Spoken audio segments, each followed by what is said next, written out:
I want to try and go back to like take your mindset back, not you today, but back to the day you found out that you know you knew if everything that happened with your father and then his decision to flip. Um, what's going through your head? I didn't believe it at first. That was my first initial reaction. I didn't believe it. Then when it started settling in, I just knew everything was over. Not that life was over. That life was over. Everything I knew, and that was hard to come to terms with. I knew once he did that, there was no going back, and now that's what I try to start, coping with. That you just got to get used to what's going to be, and it was unknown. I didn't know what was going to be at that point. When you're surrounded by everybody in that life, friends, family, everything, you don't know what to expect. You know how people are going to treat you. You don't know what you're going to do. So it was just like a big mystery at the time. But I didn't believe it at first. It's just I said, "There's no way. How's that possible?" You don't think that of your father anyway, right? But I don't think anybody thought it of him. The people might say they did now, but from what I seen back then, I don't think anybody thought that. And did what changed at that, after he flipped? Was there a big change in the way people treated you, the way your friends were, the way the neighborhood was? Was there any discomfort that you had to feel in the neighborhood? Were you worried about going back to certain places, or everybody was? No, it stood normal for a while, I guess. I mean, as normal as it could be at that point, right? Yeah. But no, to be honest with you, I was still around everybody. I was still hanging out with his friends. Well, the guys were older than me. They didn't chase me away. I was hanging out with a lot of their nephews, stuff like that. Nobody really ever bothered me. But it was just more like a personal thing for me, more like an embarrassment, I guess. That's hard to keep your head up after something like that. So you start questioning yourself. You look at it and say, I never thought this guy would do it. That's my father. I thought I was like him. You start looking at yourself a little differently. So I guess you try to prove yourself then at that point. You do some things, to prove you aren't that way. I guess I was doing that a little bit. But yeah, it was embarrassing. Were you very, again, I'm speaking back Yeah. 15, Yeah, age I'm 15, myself then, yeah. yeah, age 15, 16. At that point, were you and your father very close? Yeah, we were starting to get really close. The night before he got arrested, we went out for our birthday. We had a great time. That whole year, that whole Atlanta case, that was a year before that. I started, I was down there hanging out, having a good time. Then when he came down, we started going out a lot. And I was 15, 16. He would take me and my friends, we go out to restaurants, bars all night long, shut the places down. We were starting to get fun, hanging out. And then boom, that happened. So yeah, we were starting to get close. Okay. What's like a household like? Because your father, your mother, and you all lived together growing up. Like when a guy's a captain in the Gambino family, let's say, like what's that like? Is it is it a very like take your life because you have a family and the way your activities are, you can kind of relate now to maybe how a father or husband is. Is it like a very different home life when you're like for a father that's in the mob? In the house, he was like a normal father. Yeah. That was normal. He didn't act any different that way. Um, I guess it's different. We see how people treat him. Go in certain places. I told you the story. We pull up with the Mercedes. He'd leave the key in the engine, get out. I don't think that's normal for people to do. It had to be, do the people know who he was? I think about it. But stupid things outside the house were different. But inside the house, it was a normal household. It was just, he wrestled with me. He treated my mother normal. They did fight a lot, but that was something else. But Yeah. yeah, it was normal. As far as I could see, it was a normal in the house. Outside One was. of Yeah. Sorry, I didn't mean to cut you off. Go ahead. No, it's all right. No, go ahead. No, I was just going to say one of the funniest stories that you told me. I laughed so long. Is over one of our phone calls, and you said you were, I forget how old you were, but you were in the car and your dad was talking to Jackie D'Amico. Yeah, Jackie. He used to be Uncle Jackie. Uncle, Uncle Jackie. They were talking for like 3 fucking hours, is walking around. That was a normal occurrence, though. That was normal. That day might have been extra long. That's why I remember that. That's why that stands out. But it wasn't abnormal. 45 minutes an hour. You know, as a little kid, that seems like to be a long time. Today, that flies by. But sitting in a car for 45 minutes an hour, and you know, you can watch them. You say, all right, they start here. They're gonna come around nice, and they go slow. It wasn't a walk. It wasn't a fast walk. It was very slow. And they finally come around. They'd stop, and then they start circling again. Throw my hands up like this. So that was abnormal, I guess, right? That's pretty. I just can't see as an outsider. I just see you in the car, and Jackie knows, and Michael just walking around, and like you said it on the phone, like, okay, they have to be done this time. They have to be done, and then they will go again. You see them walking by, they're throwing their hands up. Yeah, sweating. Yeah, good times. Yeah. So after your dad flips, and we know everything that happens, and there was quite some time that had went by that you guys didn't speak. Yeah. When you reflect on it today, from where you are now, do you have any regrets over the amount of time that went between you and your father? What was it, like 10 years? Yeah, it was about 10. Yeah, about 10 years. So do you have any regrets over that 10 years, or? I mean, I do regret not being able to see him for 10 years or speak to him, you know, because I think that's a pretty vital time, you know, 16 to 26. You know, that's a vital time to have a father around. But do I regret doing it? Like, would I go back and change it? I don't think so. It's what I felt at the time, you know, to put myself back in that place. It is what I felt. I felt really strongly about it. And I felt, you know, if I was going to stay around everybody and be here and not leave, you know, how could I continue to talk to them? How could I be around certain people, right, one day, and then when I'm going home that night, I'm talking to him. I don't know. I didn't like it. I didn't like that thought, you know, for many different reasons. I don't want to be fake. You know, another thing, you know, somebody, what if they could trace him? You know, anything. I just didn't want it. I wanted to insulate myself. I thought that was the best way to do it. Yeah. And I really had a problem at that time talking with him after that. You know, it like scrambled my brain. I'm like, talking to him was different for me. Not today. You know, today we have a great relationship. But back then, yeah, that was hard to adjust to. Yeah. So then you found out, you didn't know you had a brother, right? No. So I found out about Anthony through a letter in the mail right before Christmas. I don't know if you know the story. No, I don't. It was a few days before Christmas. We went to the diner, and we walk up to the house. My mother gets the mail. We go inside. Normal, puts the mail down. I run downstairs doing what I was doing, probably playing video games. He went up, showered, and I just started hearing screaming. And when I came upstairs, she had a letter. And somebody wrote a letter saying that my father, congratulations to my father on his new son. And, you know, you're still married to my mother at the time. So that's how I found out. Excuse me. If you could imagine. All right. And how old was Anthony when you finally met him? When I met him? Well, after everything? Yeah. What was he? 16? 16, okay. Something like that. I might be a little off, but he was older. Now,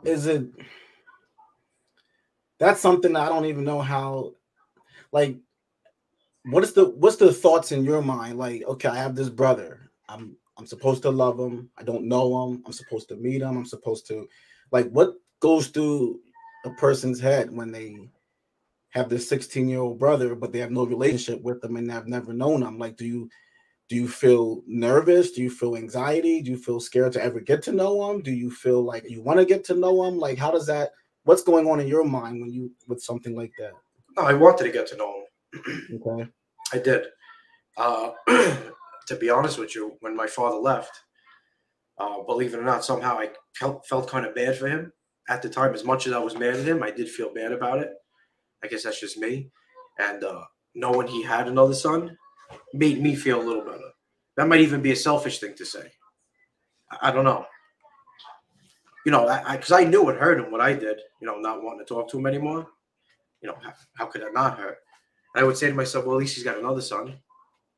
And I rationalized it a little bit like that. And yeah, I never hated him, never not wanted to meet him. You know, it's just listen, how could I be mad at him? How could I feel any way towards him?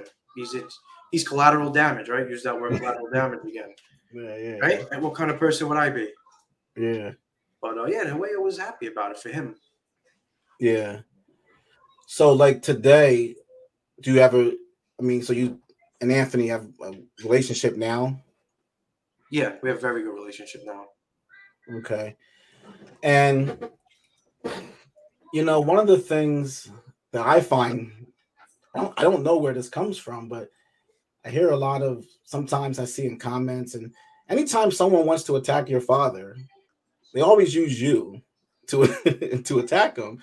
And it's, you know, I don't respond to rumors, and you know, your father largely stays out of it, but I talk to your dad every day. And at least one of the times I'm on the phone with him, you're calling in, or while I'm talking to him, or when I call him, he just got off the phone with you. So I know you guys talk regularly and you guys have a good relationship. So, well, I guess I should say, after everything, what's your relationship like with your father today? What you say? Almost back to normal. Well, not almost. It's back to normal than from before what he did. I guess that's the best way I could explain it. Yeah. Almost like nothing never happened. What's it like the first conversation 10 years later? What's that? I think it was just, I really don't remember. I'll really be honest with you. It was more of an awkward thing for me. It was nervous. I was nervous, but it was awkward too. You know, it's just finally breaking the ice. You know, there's a lot to say, you know, a lot to talk about after 10 years. Yeah. Yeah, it was more awkward than anything, but it felt right. Didn't feel wrong. You know, how could something like that feel wrong? Yeah. You know, I had a lot of time to process it and go over it. And believe me, I did. Yeah, I think what's your opinion on that life as an adult, as a in many ways, but I would say as a victim, because you are a victim of that life in Yeah, many ways. Um, in many ways, your brother Anthony is a victim of it. absolutely. Your mother is a victim of it. Your family is largely a victim of it. Oh, yeah. You guys have a more, you know, dark reality from what the pains can be of that life. What is your opinion of how you see that life that everyone is so romanticized by? I mean, it's like anything else, right? It's got good and bad in it. You know, when it's good, it's great, but when it's bad, it's, you know, it's death. Me personally, that life is not for me. I don't have that personality. I don't think um, to be grouped up with guys like that, taking orders from people. I would never be good in the military. Um, you know, but that's just me. And I guess the life started out as one thing, however long ago it was. Because let's go back to Sicily. You know, it started out them fighting the government, right? That's what we hear. Look what it turned into. It's like anything else. Everything gets corrupted. So, you know, do I like the life what it started as? Yeah, you know, I can get behind that. You know, people getting together and standing up for a cause. Absolutely. But when it turns into joining something and I got to worried about not only breaking the rules and getting killed, but doing everything right and getting killed, what are we doing? You know, what kind of life is that? How could I rest at night? Me, at least. You know, some guys do. They don't give a shit. But I think it's a treacherous life, and it's all bullshit. You know, you look at all the shit you hear today. People on the street cooperating, CIs everywhere, people ratting each other, people killing each other. So I think it's bullshit, to be honest with you. Started out as something good, and it went to shit. Yeah. When I asked your father in one of our sit downs, I said, "What did you do?" He said, "I still don't know what I did." And I look around, look at any information I can find, and I can't find what he did. A lot of times, or maybe not a lot of times, but a lot of people who end up in your father's position, where they turn state's evidence or cooperate, something led to it. And I always try to say to him, these guys in many ways turned on you. And I'm not saying that justifies what he did, but I feel like this life that he swore an oath to turned on him. Yeah, listen, that's what he says, and I believe him. I do believe him. But isn't that what you're signing up for when you take that oath? He told the story best. He's listening to 2 or 3 guys telling him what he can't do, but he knows they're doing it. Yeah. Come on. Yeah. I'm not saying they definitely did what they did. I take his word for it, but look how many guys they did dirty in that life. Great guys. The Wild Bill. He never came home. I know his daughter. I knew his daughter. She was from the neighborhood, and seeing her touched me. She was all screwed up. Her father left one day, never came home. Killed him. My father goes to jail. They strip him, take all his money away. You break him. It's happened to countless guys.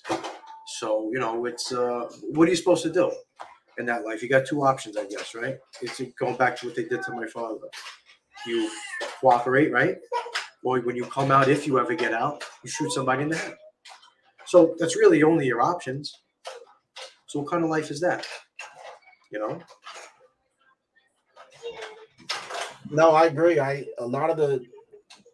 saw this great discussion from Chaz Palminteri, and he says everyone loves Goodfellas. Everyone loves The Bronx Tale. He says great movies.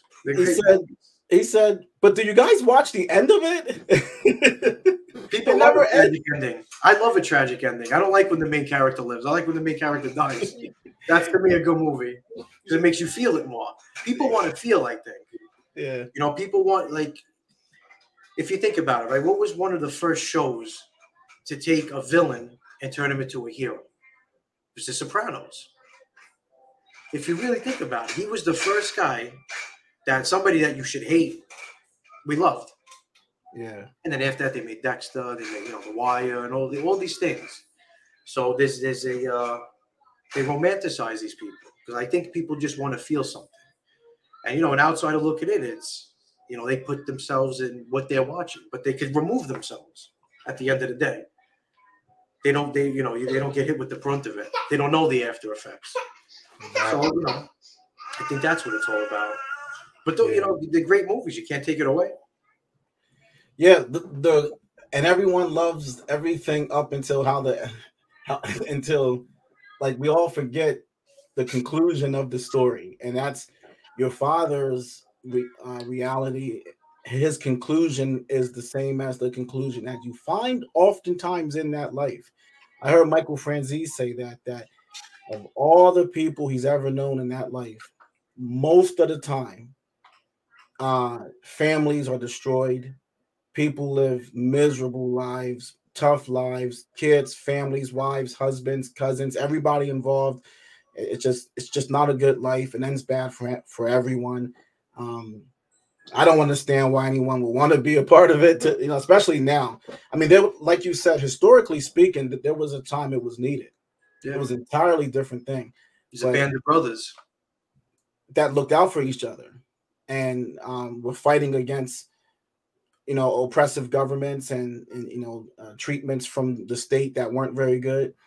So the mob had its purpose at a time, but like anything, after it gets bloated and big and wealthy, it gets corrupt.